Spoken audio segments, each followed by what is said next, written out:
anyone who wants to take up this work, that we must remain conscious of the crucial social processes that structure our worlds, and that we must be prepared to consistently look to the bottom for answers as well as questions. Today, as I said, I'm joined by some phenomenal humans. Our panelists will have an opportunity to introduce themselves as a part of their sharing today. But I want to start off and introduce our moderator, who is a dear and beloved friend of mine. Could not think of anybody better to moderate this panel. If you do not know her, you can Google her.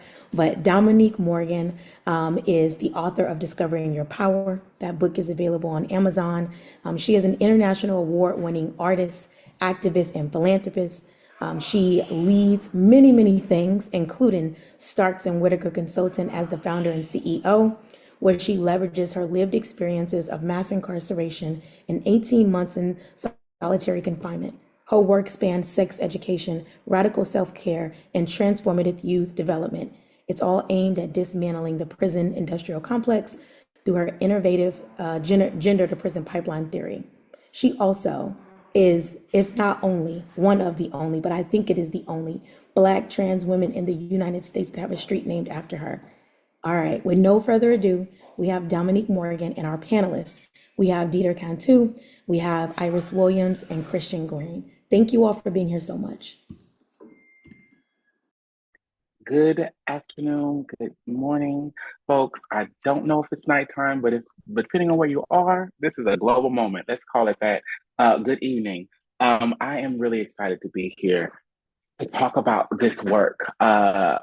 One, as someone who was a young person navigating this system and who's had a great deal of time to really focus on what this could have been like for my parents. And as now someone who leads work in philanthropy and who has conversations every day and how we invest dollars to shift these experiences for our people. So this conversation of the bottom of the well really sat with me. I know everyone will introduce themselves, but I would like to kind of have this be a twofold moment. I'm going to give you all the opening question that I would love for us to start with. And before you answer, give a brief introduction of yourself. So we have this vision, we have this conversation of us being, looking up at the bottom of this well. How does that vision of a well align or resonate with you based on your experiences as someone who's been impacted by these systems? This I cannot think of a well in any sort of way that feels like you can get out of it yourself. And when I think of every story in a movie, in a soap opera, a person is either in a well for a long time or they never come out of said well. How does juxtaposing this system of that, the way it impacts young people and families, the way how does that resonate in calling it, in using a descriptor of a well? How does that resonate for you? And then also introduce yourself.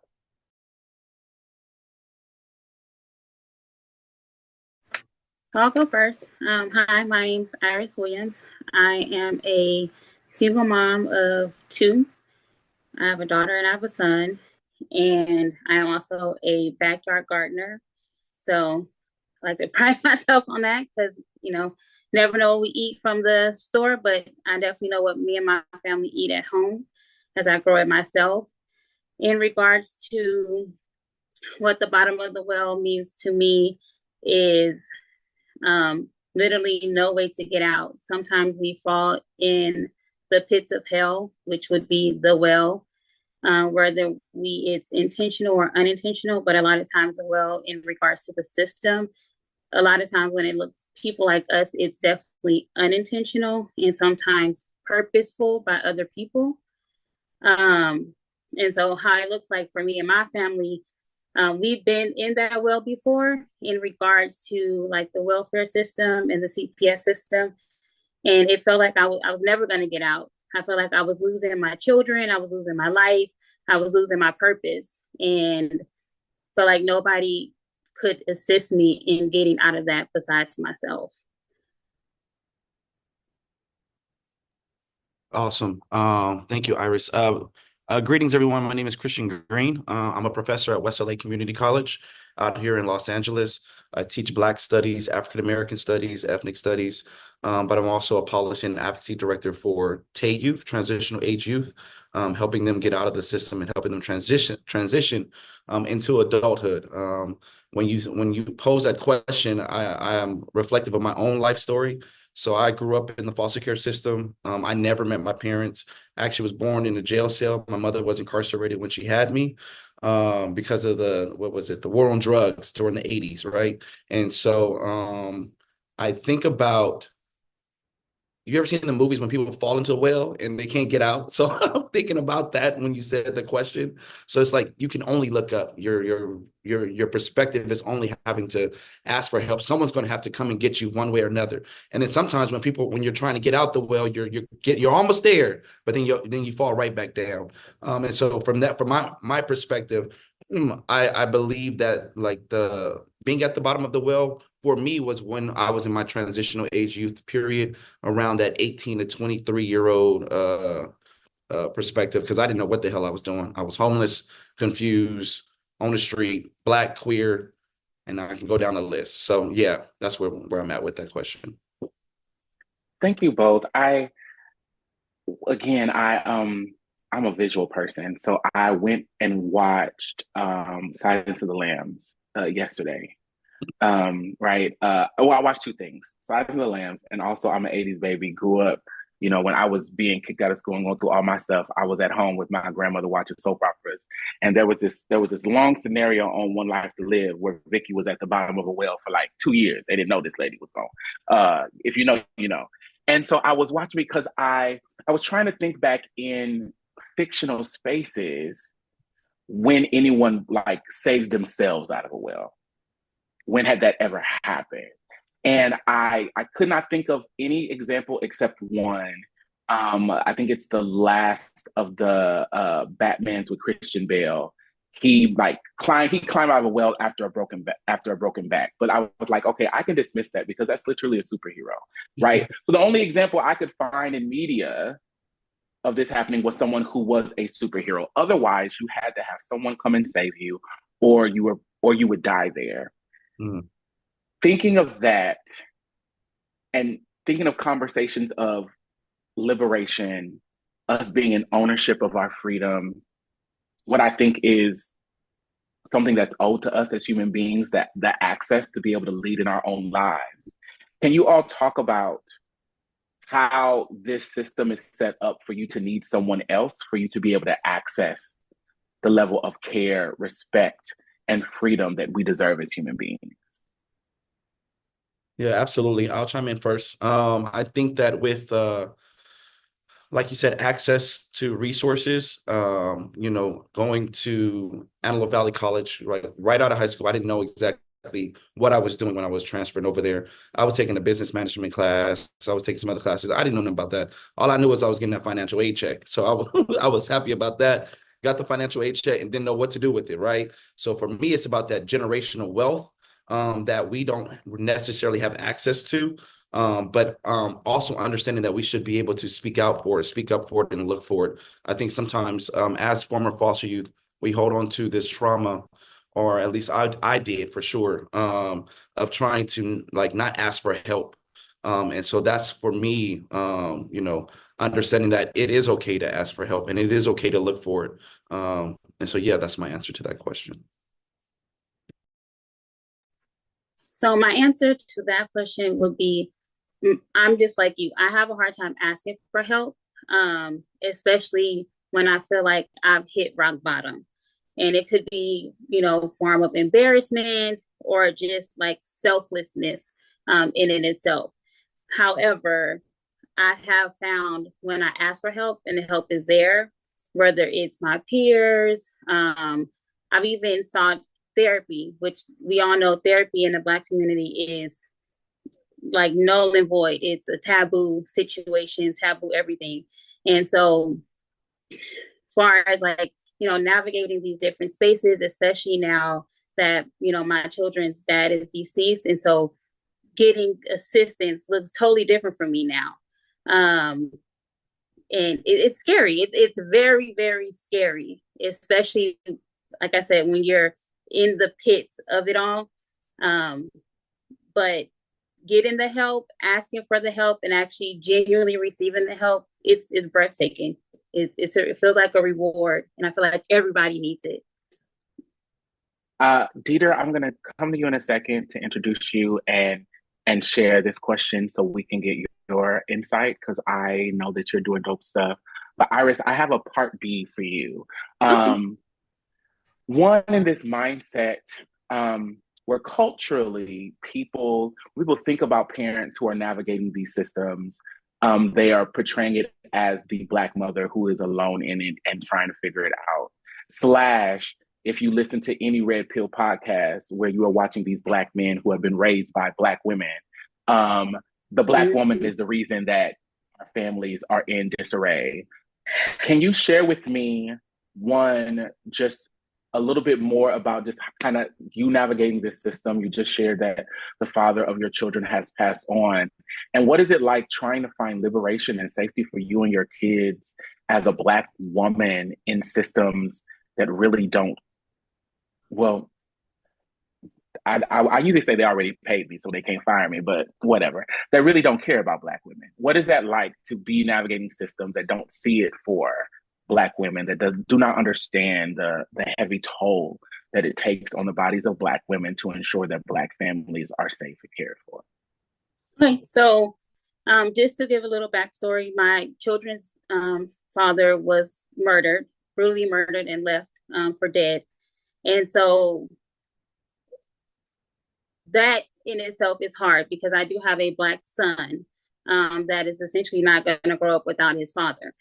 Yes, my daughter needs her dad, but, you know, I do feel like as a single Black mom, it's easier for me to tell my daughter what she needs, what she doesn't need, how to navigate spaces, but it's even harder for me to do it with my son, because I'm not a man. So I can tell you from a woman's perspective how you should treat a woman, how a woman needs to be treated, but I'm not a man at the end of the day. And so I've had, like, my daughter has been suspended in pre-K and in kindergarten based off of just her urinating on herself. They said that she had too many accidents for her age, which we all know in kindergarten, they're only 5, maybe even 6. And so it was discouraging, because I got CPS called on me because of it. They said that, you know, they questioned my parenting, like, why isn't she potty trained? And I'm like, well, she's potty trained, but this is her defense mechanism when she feels unsafe and or scared in the situation. And then, you know, they question, well, you know, she comes in clean, she comes in fed, you know. As a parent, especially as a Black mom, it's like, why are you pinpointing, you know, different stuff about how my daughter appearance looks based off of you calling CPS on me? And so when CPS came into my home, you know, they took pictures of my refrigerator, of my kids' beds, of their room, of our living room, of our entire house. And it was discouraging, because at the end of the day, I knew they could have took my children at any point in time over something that could have been simply discussed between me and the teacher. And so to answer your question, it's scary, especially when the rhetoric now is the Black mom is the reason for everything that is wrong in society, everything that is wrong with our Black men. When actuality, it's a system. Our systems that are in place, they are not made for Black people, period, but especially not for Black single moms, Black single dads, and not for the nuclear family. And so that is why I try to do the therapy. I try to go to my friends to get different advice on how to navigate these spaces, especially those that have the 2-parent household, because mine is a single parent household. And so it's scary. And I try to reiterate to my kids, like, this is our normalcy. This is what normal looks like, even if you go to school and see a family that doesn't look like ours.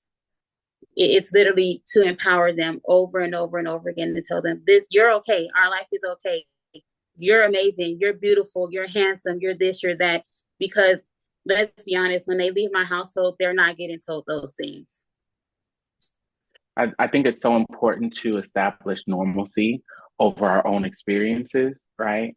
And validating that. I think that's a important part of being Black, and I think that it also benefits Black folks when we start to look at the intersections of Blackness, because then we have to start dismantling this idea of there's only one valid way to show up as a Black person, and so on and so forth. So thank you, Iris, for sharing that. Dieter, welcome. So glad to have you here with us. I'm going to share the question that Christian and Iris have answered. And then also, before you answer the question, will you just give an introduction to yourself to the folks who have joined us today? And so thinking of the context of us being folks at the bottom of the well, looking up, and we briefly talked about the context of this system being positioned as a well. What, as you think of navigating a well and trying to get freedom from said well, what is it like to ask for help and to think of support trying to liberate yourself from that experience? Does it set people up to have self-sufficiency? Does it position us to engage in the saviorship of individuals who work in said systems, from your perspective? And just overall, just that thought of self-liberation in a context that's built on having to have help to overcome it. Okay, most definitely. My name is Dieter Cantu. Forgive me for my tardiness for sure. So I'm just now leaving the youth prison out here, which is in a very rural area. Found a Starbucks because they kept me later than expected. So grateful to be here. A little bit about myself. I received a 10-year sentence as a child, first arrest, aggravated robbery. I had 3 peers, 17, 18, and 19. And as a 16-year-old, not knowing my rights, not having proper representation in court, I signed a plea bargain for 10. And essentially everybody else on my case went home as a result because they were, able to formulate a story and so on and so forth. So not only do we, teach courses and provide that credible messenger support for youth in state facilities, we're actually contracted with the exact same jail that we were once housed in. So there's 19 of us in our consultancy firm, and we all met as children in getting state school. To answer your question about, I guess, liberation and self-sufficiency, it does take a village. I think I was released, with a lot of time on parole, and you kind of have to be autodidactic, and you kind of have to learn a lot of skills through trial and error, which is unfortunate, but a lot of times that's the norm, right? Where even if somebody does have the answer or the solution, our elders kind of give us that like teachable moment of like bump your head and figure it out, which I don't think is productive at times, because if you have the answers or if you have the solution, then why not share that? And so I would say specifically with learning my way in the criminal justice realm and social activism, social justice, you definitely need creativity as much as you need a formal education, right? I think that having the accolades and degrees are definitely, beneficial, advantageous for you as you try to navigate what you exactly what it is you want to do in the criminal justice realm. But creativity is taking me places 10 times further when it comes to a new vision of what criminal justice reform should look like, or juvenile justice should look like. So Thank you. I First of all, what I love about being connected in Tunet's world is I get connected to all the amazing people that she knows, and just when I think I know all the dope stuff happening out there for youth in the system, I find out more, and I literally just texted. I lead the Fund for Transgenerations at Borealis, so I oversee $5 to $6 million per year of investment. But my colleague leads the Spark Justice Fund, and I literally just texted her, if she's not funding you, she should be funding what you're doing. That sounds incredibly innovative. So thank you for sharing that, Dieter. I have a question for Christian. We were talking a bit about Blackness, and Iris brought up the Black nuclear family and how these systems are not really set up for us to be nurtured and cared for, no matter how our families show up, right? I've also been on an everybody hates Chris kick. As a person who's formerly incarcerated myself, I went into my first group home at 12.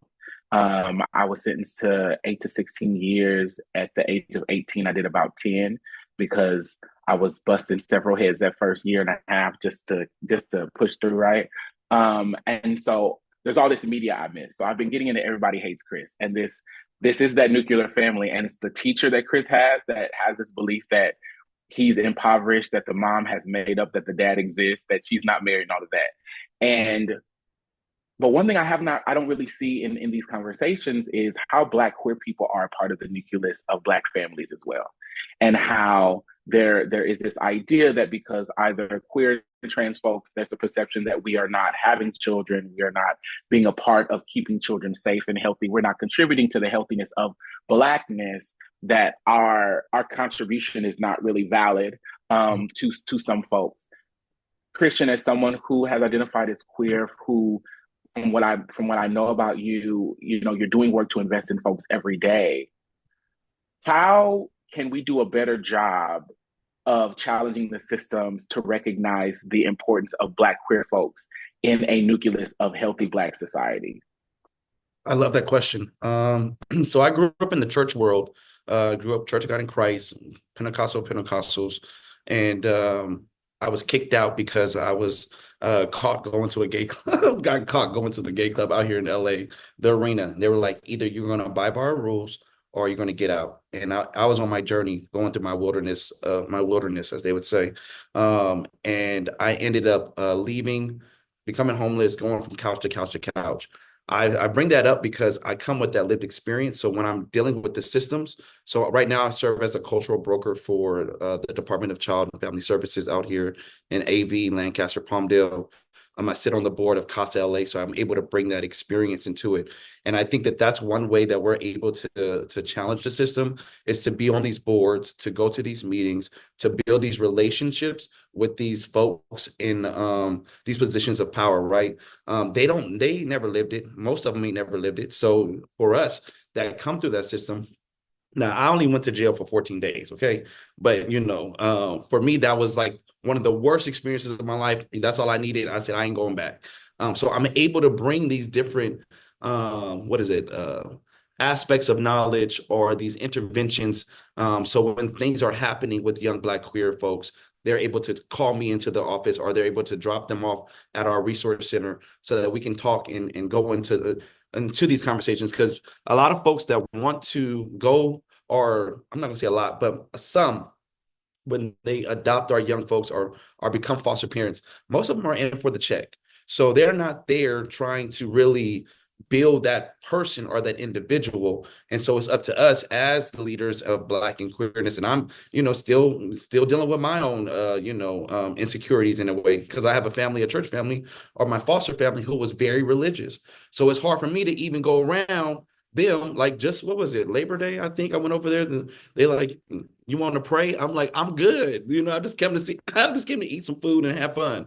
But I think for us, it's really building those relationships, going and advocating, and becoming advocates in these different spaces. Thank you for that. I bring that up just because, again, there is no healthy Black community that thinks that queer and trans people can be left behind. Mm-hmm. I don't believe there's a healthy Black community that believes that we can leave Black men behind. Mm-hmm. There is no healthy Black community that does not understand the importance and the stalwartness and the value of Black women. And all of that creates the type of environment where Black children are able to be held and they're able to thrive and be loved on. And I want us to have more of those sort of conversations. Dieter, so many people, I did a TED Talk a few years ago where I talked about how people love my story of, I fell down once and I got back up and then I became this success, right? And I'll run into the random person on the street and they'll tear up and be, oh my God, your story. And how people will want to romanticize what it takes for me to have to address a system that tried to kill me. You just left a jail. You are talking about working in and dismantling the systems and the literal prisons that held you and your people in captivity. Can we talk about the realness of what it takes to do this work to fix the systems that try to break you? Because the juvenile justice system loves to romanticize that. But I know what it took for me to walk into jails and sit down with the warden of the prison who had me in solitary confinement in service to my people. What is that like for you, and what are we missing when we are thinking about the excitement of hiring directly impacted people? The salaries are not right, the supports are not right, the understanding is not there. Share some of that with us, please.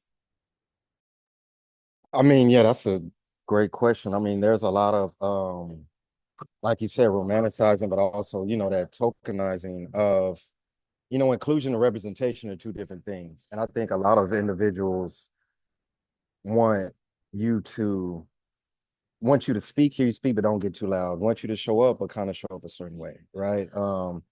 And it's exhausting when you feel like you can't show up as your authentic self, and you kind of have to code switch or kind of tone yourself down for the sake of somebody thinks that they're quote unquote the expert in the room.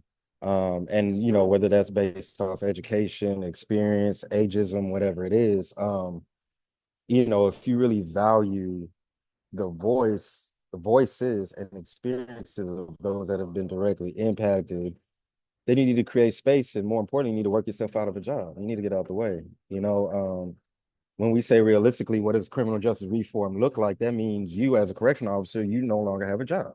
You as a probation officer, you no longer have a job. As a judge, so on and so forth, right? And so,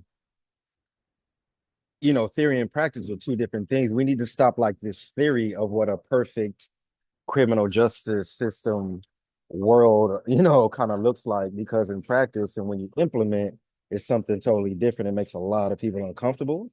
It makes a lot of people have to look at themselves in the mirror, their fragilities, their, insecurities, and it's gonna make them have to do things different. And I would say, as far as my journey, it's been a long ride. It's been a hell of a journey.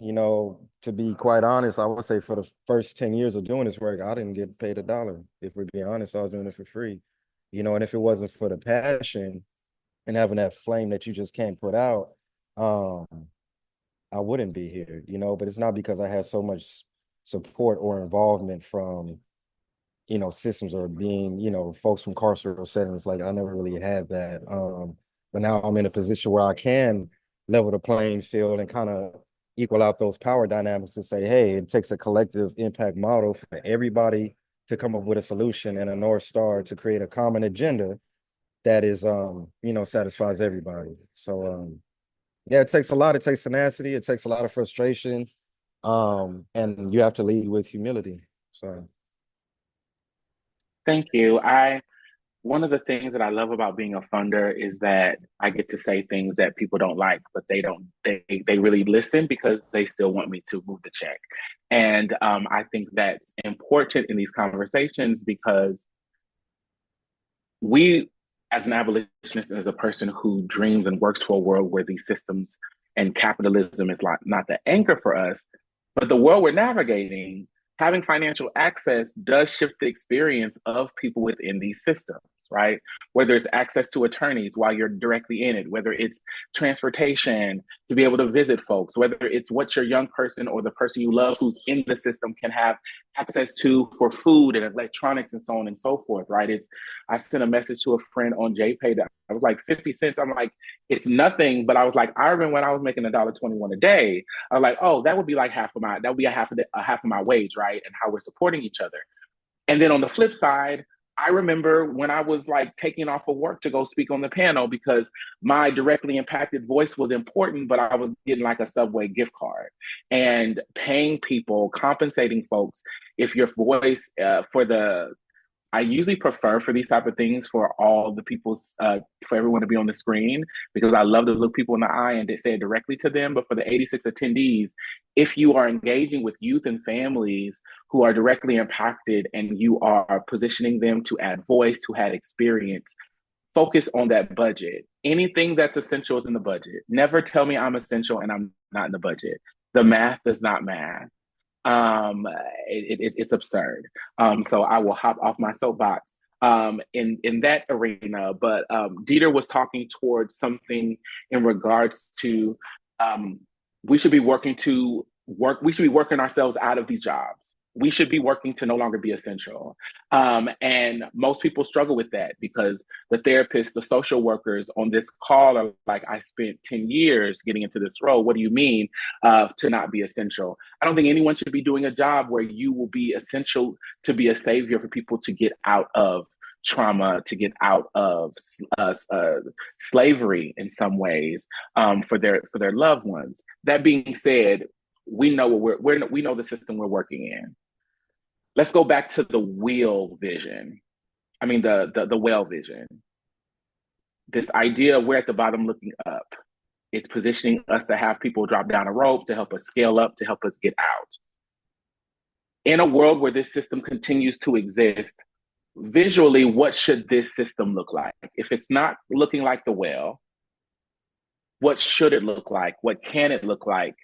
And why should it look like that in service to young people and their families? And that's this for all three of y'all. Take it how you want to.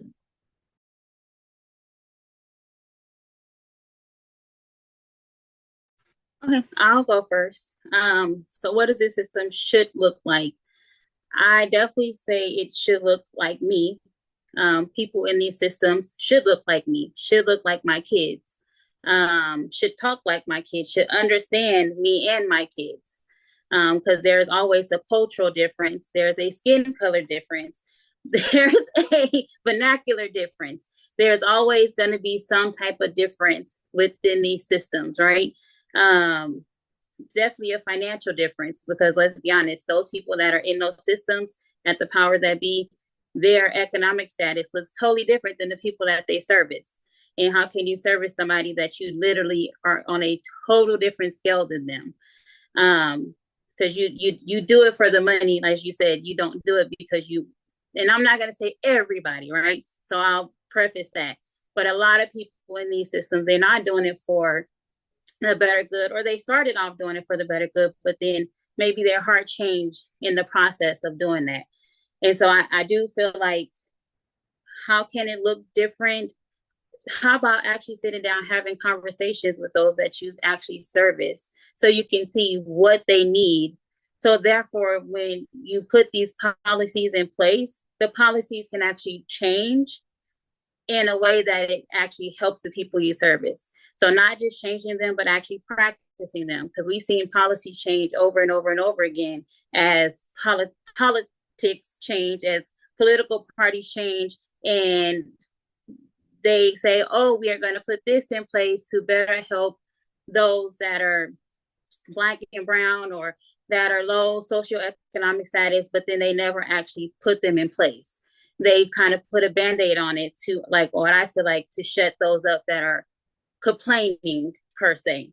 And we're not complaining. We actually need the services, or we need the assistance, or we need people that actually have a voice that want to use it. So that's what it looks like for me, especially with raising a Black son specifically in these systems.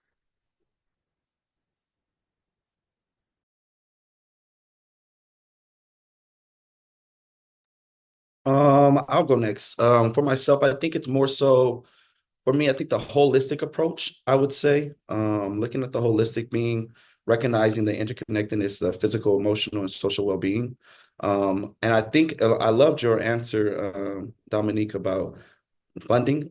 We need to invest like crazy into our young folks and actually build into their bank accounts, get them ready for when they transition out. I'm a transitional age youth coordinator, so I really am like that what is the word, advocate for when folks go into adulthood. How do they become an adult? We think we're grown at 18, we think we're grown at 19, but child, I wasn't grown until I got about 26, 27. Okay, start paying some real bills. However, I think that for the systems we as Black folks, of course, becoming those cultural brokers, being engaged with folks, and people aren't really about abolishing things, because if there was, people would not have no job. And so, as much as we, well, as much as folks would say that they're about abolishing things and they're inside the system and trying to fix it inside the system, that would leave them without employment. And I think for myself, it's about like trying to figure out how to bridge those gaps in a way of those that are in administration. As much as we don't care for them, there are Black folks that are in there that are trying. So it's just got to give them a little grace. But there is no one. I guess there is no one answer for this, is what I'm saying.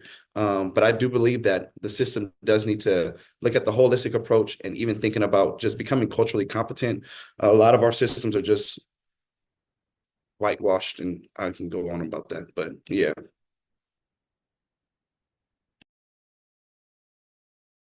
Yeah, I mean, I agree with what everybody has said. I mean, and I would also like to consider, like, what does reparations look like, right? Like, how are we supporting individuals retroactively, right? I think we're always in this kind of build the plane as you fly, and like, we're getting better, we're progressing, right? Like, we're getting better, but what about the harm and destruction that individuals have faced and are currently facing, right? Like, what do those individuals get? Specifically, youth and young adults. I have a consultancy firm. It's 19 of us. We all met in juvenile, but out of 19, 3 of us didn't go to the adult system, right? And so for there to be new policies in place and this, that, and the third, we understand that, but what happens to the kids that got lost in the system when they got transferred to TDCJ to the adult prison? What happened for them? And so, like a few individuals said, like that holistic approach, and how do we keep people in their community? How do we keep people from even going into the system, right? Community courts, things of that nature. I think we need to really start considering what is redemption and restoration. What does that mean in real life? Like, what does redemption really look like? Because if we want youth and young adults to have a second chance, we need to prepare them and say, hey, this is just, you had an infraction. We're going to prepare you so that you don't return back into a carceral setting, so you can integrate into society and be productive, not just lead them into release them, lead them into the blind, and then figure it out, then come back to jail. So that's my opinion. I guess thank you all for that. I think I sit with, to get a second chance, I think you had to have a first one. And I have, I don't think most young folks get that first chance. I think that Christian brought this idea of like youth being excited to lean into the youth in young people, right? This idea of focusing on the age of adolescence. I've always been gobsmacked at how much we want to adultify young Black folks, right? A 26 or 27-year-old white kid can get arrested and they'll be described as a kid, right? A 15-year-old Black man will be around. I'm like, 15-year-old Black man? I spent a lot of time going through the number of Black trans women who are murdered per year who are under 24, and how none of them are ever described. I never heard of someone being described as a young Black trans girl until Zaya Wade. It's like we just hatched from somewhere, right? The idea that these are young people, that grace and care and love and support should be at the forefront because they're figuring it out, is often removed. And I also would add, for Black parents, right? I think that level of grace should be maintained. I went through, both of my parents have passed away, and I went through some of their paperwork, and I realized that when I was in the juvenile system, they were making my father pay child support for me, essentially. And I never got the chance to talk to this Black man who was so proud of like being married to my mother and being in the home with us and taking care of his children, what it felt like for him to be made to pay for a child. And we know how that lives in the context of like Black family, right? So when we were thinking about restoration, when we're thinking about reparations, when we're thinking about repair, yes, there's a financial context, right? That I think that I don't know why it gags people, because cities and states pay off lawsuits to departments all the time, and we never know about it, and no one cares about those millions. I think I saw something from LA where there was like $108 million in the last year paid out for lawsuits and things, and like 50 million invested in some of the strategies that they wanted to have invested in. But let's talk about restoration and redemption and care outside of capitalism. For the person who is upset that their taxes could go towards this, what does restoration and care look like from actions that don't have a price tag attached to them? What does that look like? What is some of that engagement?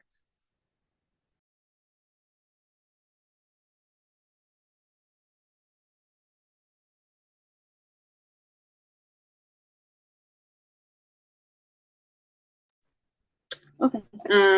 So I'll go first. What does look like, not on a financial standpoint?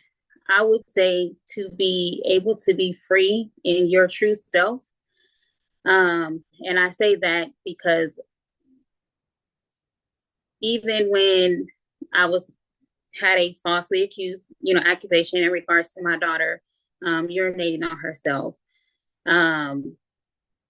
when they come in, right, when these people come into your home, or when I even had to go back to her school to take her to school the next day, I felt like it's like a cloud was over my head. Even when the case got dismissed with no findings, right? So which means the accusations were not true. I still felt like there was no restoration, there was no redemption for me or for my daughter, because she still was looked at as a problem child. Even when she went back into the school system, I was still looked at as the problem parent because I advocated for her. And so what it looks like for me and my kids will be to be able to walk in our authentic self without having to have that cloud over our head, especially when we're advocating for ourselves and other people that look like us. And to just have a space, right? A safe space within these systems, all of them, school, work, education, all of the systems, to be able to show up as myself, for my kids to show up as themselves, even if our normalcy doesn't look normal to somebody else. To me, that's what restoration looks like to me, on a humanistic scale, right? Because I'm a person just like you're a person. So why can't you look at me like as if you look at your friend or you look at your mom? Yeah, that's what it looks like for me.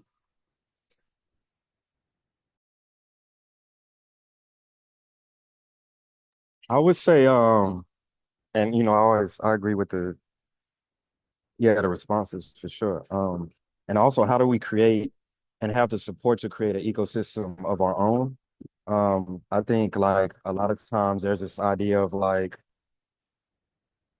we want to sit at the table with folks, and it's like that's not what we're asking. We're just asking for our own table.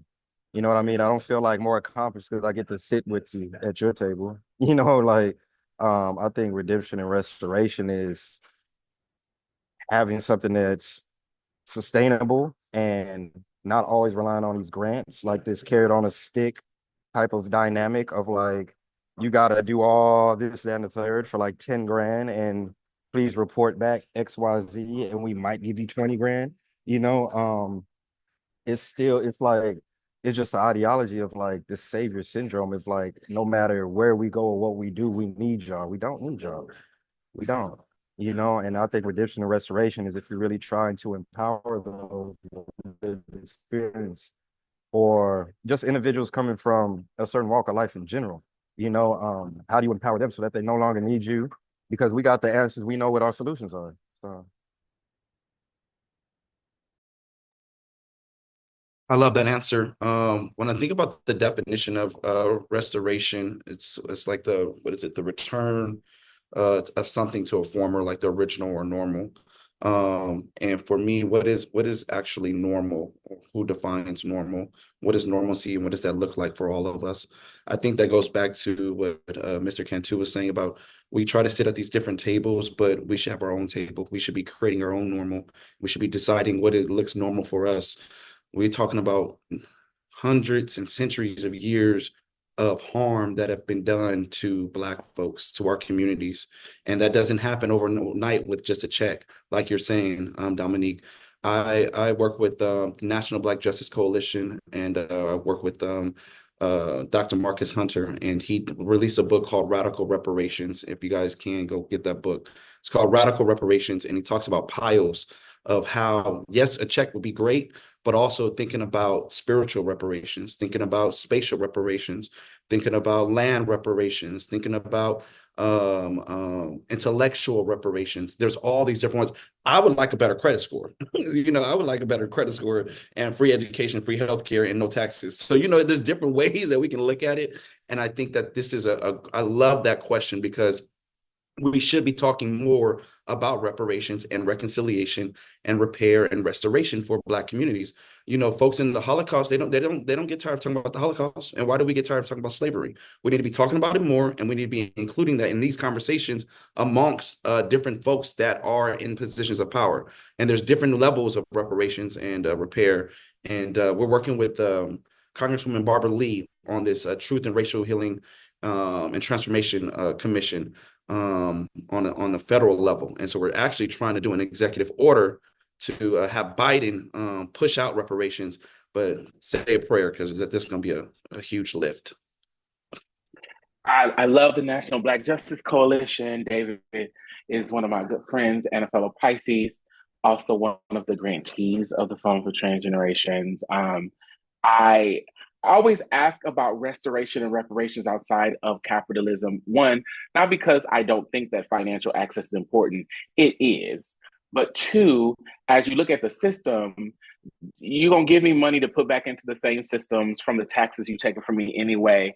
What can you give me that would be mine, that would actually cost you to give me, would actually feel like you had to stretch yourself, you had to engage in some level of loss to pour back into the harm you've engaged in, or for the person on this call saying, I haven't been a part of the harm you've benefited from, right? Systems are ever present in our society, and sometimes you are driving the car, and sometimes you get to be in the back seat of the car, but you still got to the destination the same way. We have some questions in the chat because we have a few minutes left. And so the first question, what advice would you give it to a teenager that is struggling to find help when taking care of their younger siblings, but afraid to go in the foster care system, or afraid to embarrass their own family and save face for like the community they're from? That's a good question. I'm dealing with some teenagers right now, some high schoolers with some bad family problems. I would say tell them, or introduce them to some other mentors that you may be familiar with. I think everyone needs mentors, deserves mentors, or some type of folks that they can reach out to. And, a closed mouth don't get fed is what my auntie always told me. But it's sometimes hard for a teenager to really ask for help. I don't know what it is, but sometimes you got to grab them by the hand and lead them to whoever you got to talk to. And so that would be my advice. Anyone else? We have one more question. All right, I'm gonna pose a second question because I think it pulls us back in. I think closes us out. Oh, we have. So I'm gonna post up the two questions we have. One just came in. How does a society start to quantify the reparations needed for system-induced trauma and separation imposed on Black families?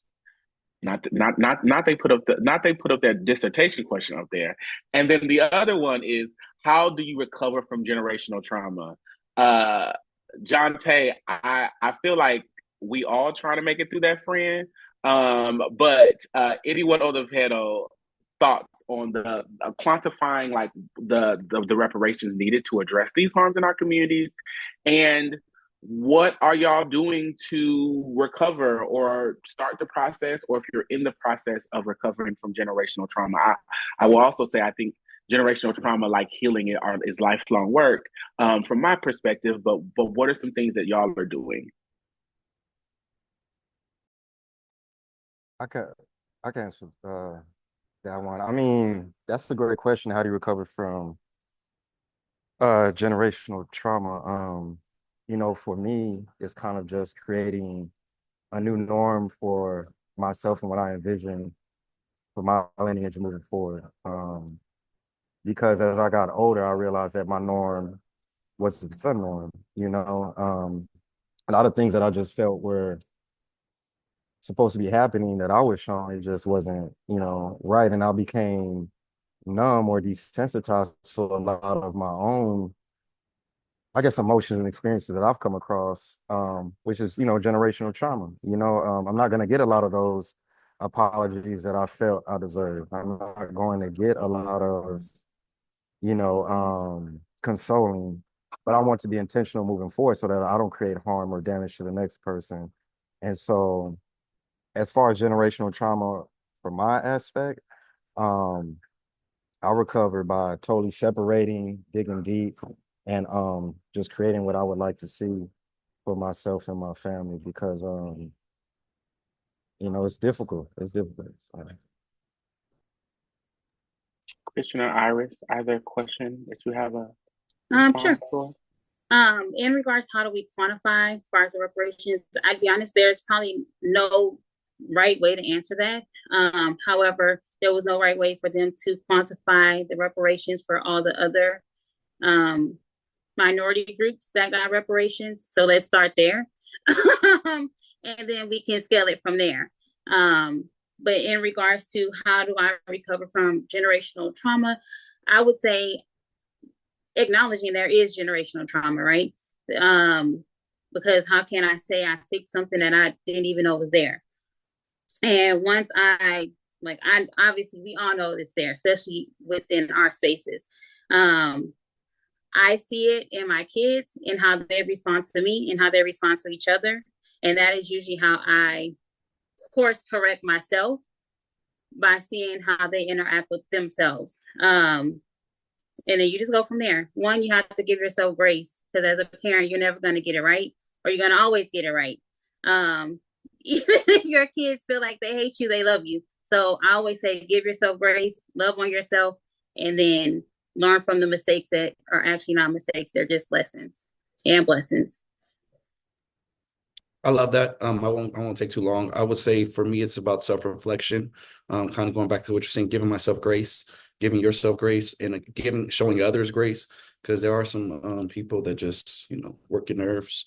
And I also realized that generational trauma is it's a heavy lift, and so learning how to love myself and walk in that love and showing other loves. It sounds very cheesy, but love is a real action. It's an action word, and you have to be able to love yourself beyond, because we all got issues, we all got problems. Jeanette knows my problems very well.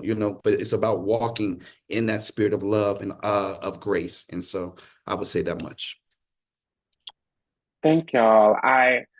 For the attendees, I just want to summarize to you all that what I heard consistently was that if we can create space for what folks are experiencing and how people show up, that we can create spaces where that is normal, where we can prevent people from being othered by sharing and being transparent and being vulnerable. The very thing we ask them to do as they navigate this system, if we are not creating spaces where they are being othered, where they are being further marginalized by seeking supports, that is a incredible disruptor to harm.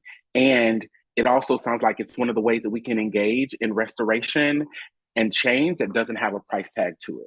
And I always say this to folks, if you cannot figure out how to center the humanity of the people that you are serving, if you cannot figure out how to engage in servant leadership, if you cannot figure out how to not do more harm to people who are coming to you to be a part of restoring the harm that's already happened, then you might not be on the right career path. And I would advise you to seek folks to help you think about what could be better suited for you. Thank you to Christian, Iris, and Dieter for sharing your story and being a part of really offering solutions for change. I think that's what I love about these conversations is that you can leave with next steps. And everyone's next step is to do more goodness than harm and make sure that people feel more centered and othered when they're in space with you. Tunette and everyone, thank you for having me host. And yeah, thank you all for joining us today. Yes, thank you all. You've been rocking with us for a long time. I just want to thank the panelists. Some of you all, I have, been in this work with you, and I'm very thankful. Dieter is also someone that's new to me, that my brother said, you must know him. Y'all are doing very, very similar work. I'm in different parts of the country. And so absolutely thrilled to have you, Dominique. This is like, I've been wanting for the state of Arizona to get to know you, know your work. They should all be getting your workbook and using that workbook in community. I will say this, that a lot of folks on the call, this has been part of an effort that is all around Best for Babies. And what I will say is that it's real easy to, see the innocence in kids, right? And especially the youngest ones, even though we still struggle when we think about certain groups, but it's easy to start there. But here is what I say, that if you can love on a Black woman, if you can love on queer Black folk, if you can love on, a Black man, if you can love on folks, if you can love on us, then it's easy to do this work for babies. And that is why we wanted to end our sessions this way. Because if you can love those of us on the screen right now, the work for babies is easy. So the work for Best for Babies starts with loving on the adults, loving on the young adults. And then, like I said, we can work our way down there. But again, I want to thank everybody for coming out. This has been absolutely amazing. And we look forward to Mondays where we will be finishing out and closing out on how we can do this work with Indigenous communities. So thank you all so much. Have a great Friday.